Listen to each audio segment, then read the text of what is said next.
Greetings, my dear viewer. You're on the channel The Price of Cheating. The channel is for those who appreciate traditional family values and condemn adultery. So be sure to subscribe to the channel. Let's get started. Most stories typically start at the beginning, but this one will be more vivid if we skip straight to the conclusion. So here I am, sitting in a cafe with waffles at 2 p.m. 2 tables behind me, a group of women, probably working at some shady place, are once again complaining about their boss. Right in front of me, 3 other girls are comically struggling to finish their toast, while Gardy, the waitress, just refilled my glass of lemonade. Suddenly, a shadow fell over my table. "Well, Rob," I said sarcastically, "I was starting to wonder when you'd finally show up." Robert Murphy, my former father-in-law, stood before me. "Charlie, we need to talk," he said. Perfect. I had known Rob for over 15 years, and this was the first time I had ever seen him not in his usual form.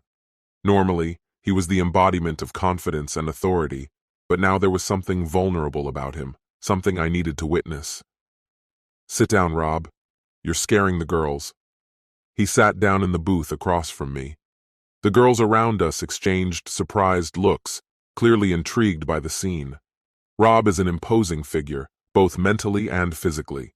He owns the largest warehouse in the county and runs the only major transportation company in the region.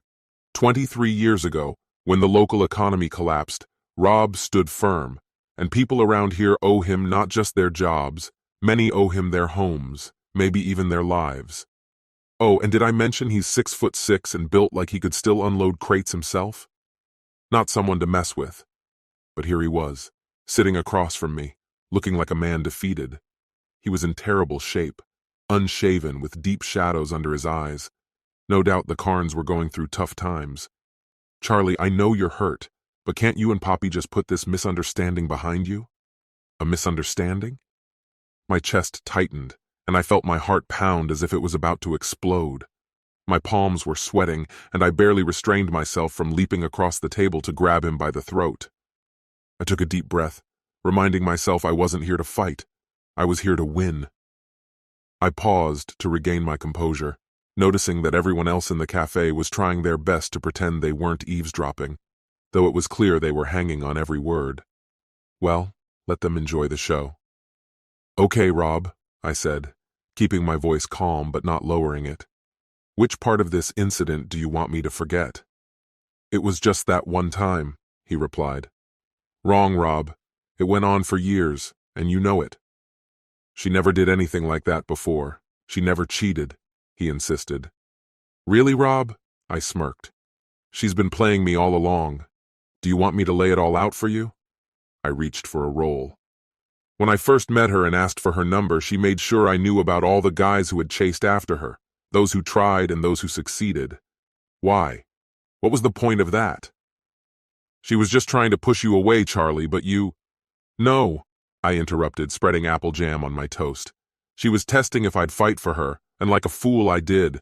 I gave her the attention she wanted." I took a bite and continued. "And then she brought me home to meet you. From the start, you hated me. You hated my politics. You hated my job. You hated everything about me. At first, I thought you were just a protective father, but soon I realized you genuinely despised me." I took another bite, enjoying the sweetness of the jam. Rob opened his mouth as if to say something, but then stopped. He couldn't deny it. We both knew I was right. "Despite all that, I kept trying.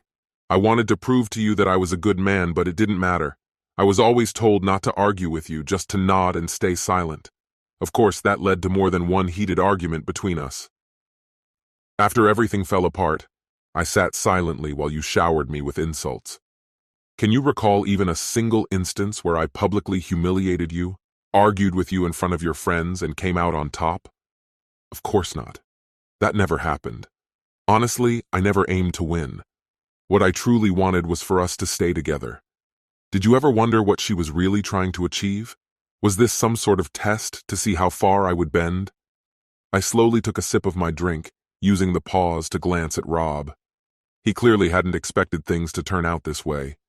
He wanted me to be broken, destroyed.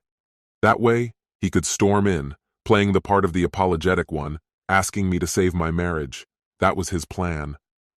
But do you want to know how things really turned out? She started reconnecting with her ex-boyfriends, insisting they were just friends. I held Rob back from stepping in to defend her. I knew she wasn't cheating, at least, not back then. After I dealt with Andrew for inappropriately touching her at the bar, everyone swore nothing more had happened. What was that incident even about? It was just another one of her manipulations. She wanted to see if it would make me jealous, to test how I would react to her hanging out with men from her past. Well, after that, we broke up. And honestly, the following 3 months were some of the best in my life. Let me be straight with you. I finished my cookie and brushed the crumbs off my hands. Rob was silent, perhaps finally realizing that she wasn't as innocent as he once thought. Or maybe he had known the truth all along, and that's why I acted the way I did. Either way, it shut him up. But here's what's interesting. I was stupid enough to let her convince me to take her back. That was when she stopped coming home late. She claimed she was doing it for me, to spend more time together. And for a while it seemed like things were really getting better. And then I made the mistake of proposing to her. I can't even tell you why I did it. I won the ring in some random jewelry contest. It didn't mean much to me, but I proposed anyway. And that's when things started to get weird. Out of nowhere, beautiful women started showing up around me, at work, at the gym, even while I was grocery shopping. They weren't just attractive. They were openly flirting with me, inviting me to lunch, and making no effort to hide their interest. Even Olivia got involved. One day she cornered me in the supply closet and started unbuttoning her dress. She told me that underneath, she was completely naked. Every cell in my body screamed at me to look, but I resisted. I told everyone I was engaged, but it didn't stop them. Then came the wedding preparations, and I saw those same women again. They were her friends, her family, people she knew from school. Olivia even apologized, saying they were just testing me to make sure I wouldn't cheat on sweet, innocent Poppy. I guess I passed their little test, didn't I? But then, on the day of the wedding, came the final twist, the prenup. If I ever cheated on Poppy, I would leave with nothing. Funny, there wasn't a word about what would happen if she cheated. So I asked you, Rob, what happens if she cheats? Would I be able to leave? Would I be free? That was a red flag, and you knew it. Even your lawyer spelled it out for me. If she cheats, I get $50,000, my clothes, my car, and the small house my grandparents left me. I leaned in closer to Rob. But I signed it, Rob. You remember, don't you? I signed. And then, last Saturday, what the hell happened? I was called in to cover an 8-hour shift for someone because, in their infinite wisdom, they decided that a day at the amusement park was more important than work. So there I was, slogging through a grueling day for them. But it turned out that wasn't even the worst part of that day. And then there was Rob. But that's another story. When I finally made it home, completely exhausted, I couldn't even park in my own driveway. My usual parking spot, taken by someone else. I paused for a moment, though not in the way you might expect. At first, I thought maybe one of the neighbors parked there. I figured Poppy hadn't asked them to move the car.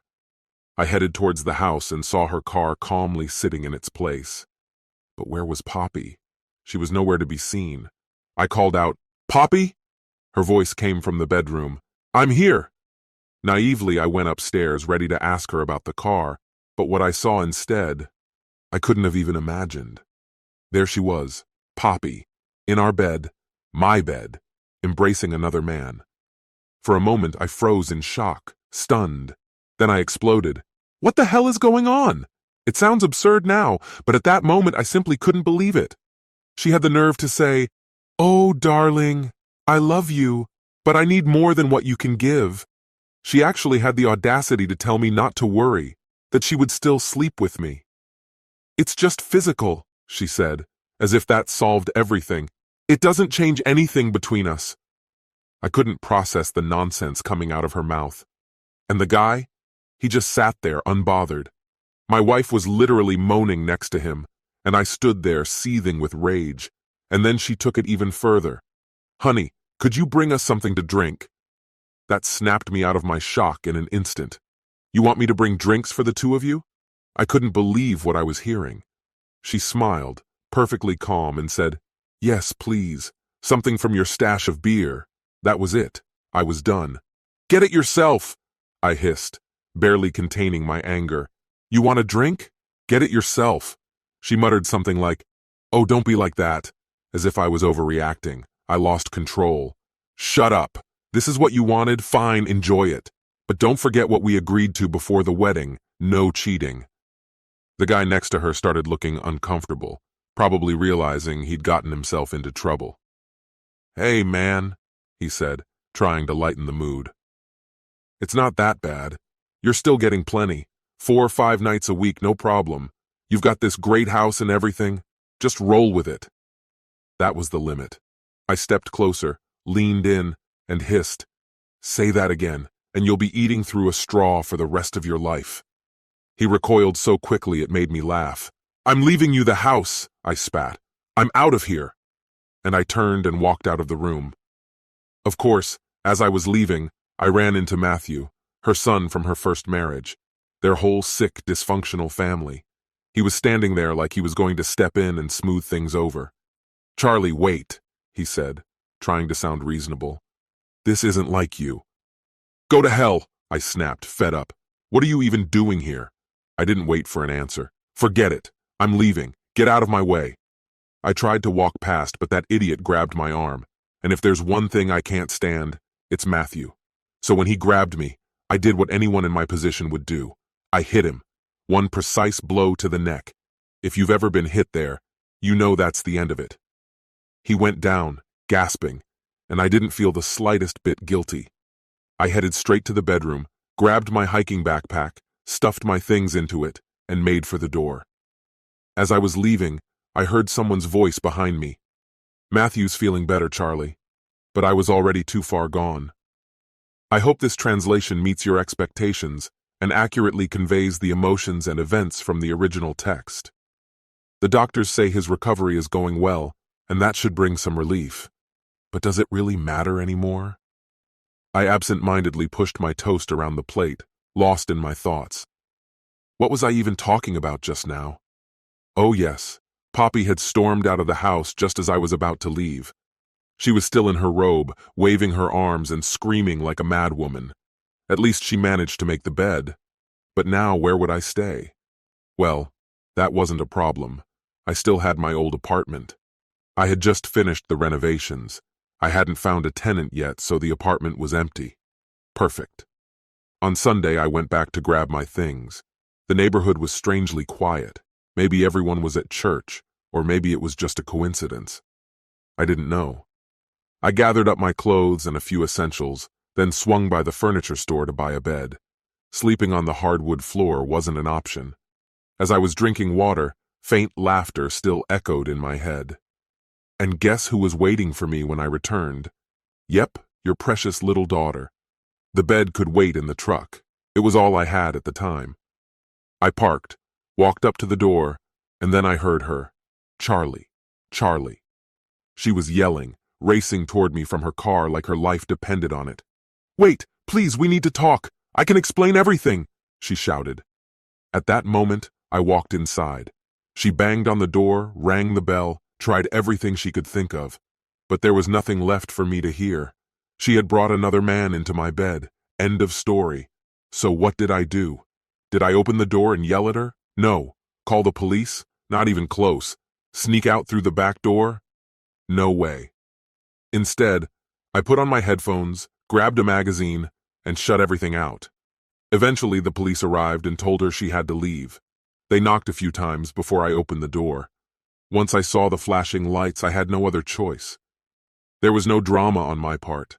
The house was in my name, and I had every right to be there. So they took her away. If it had been someone else, they might have ended up in a holding cell. But since it's your little girl, she got off easy. Rob shifted nervously as Hardy placed a cup of coffee in front of him. It felt strange for him to be in this position. He was usually the one in control, making decisions. But now the tables had turned, and I was the one steering the ship. On Monday, I went to the bank and withdrew $50,000.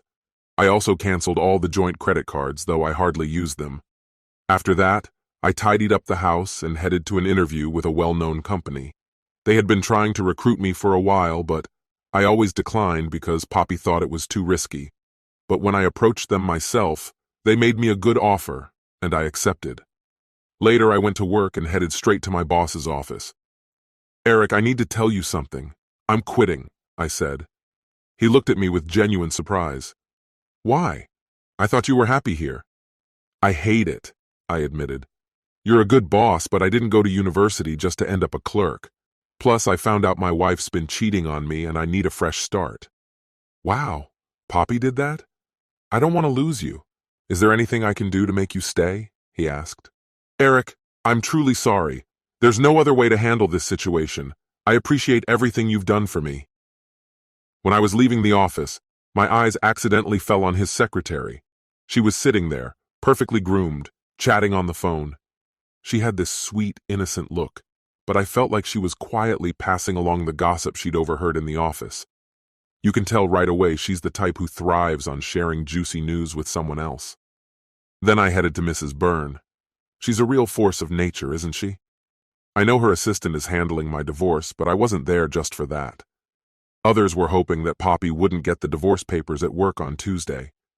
Yesterday, they pestered me non-stop, trying to convince me to talk to her after she received the papers.